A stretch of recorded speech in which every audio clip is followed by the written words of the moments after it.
Kwento ng isang horror game. True story. Simula nung laro.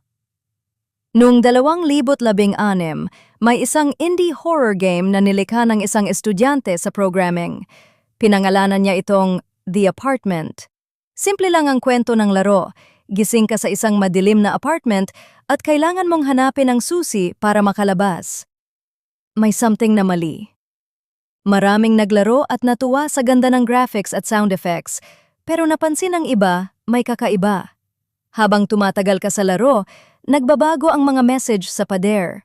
Sa umpisa, normal lang, pero kalaunan, may mga lumalabas na text tulad ng, "Alam namin kung sino ka." Bakit mo nilalaro ito?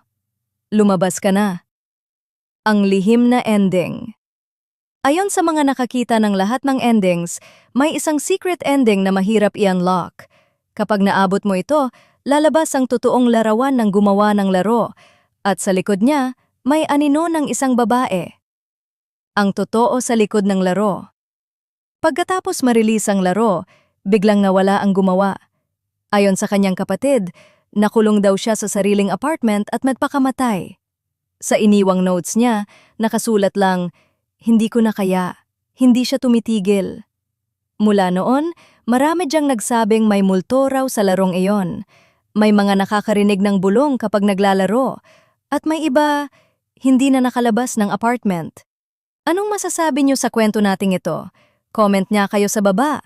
Laro lang ba talaga ito? O may totoong nangyari? Huwag mo ding kalimutang i-hit ang notification button at yakapin mo na din ang channel ko para sa mga susunod pa nating kwento kung nagustuhan mo man ito. Salamat!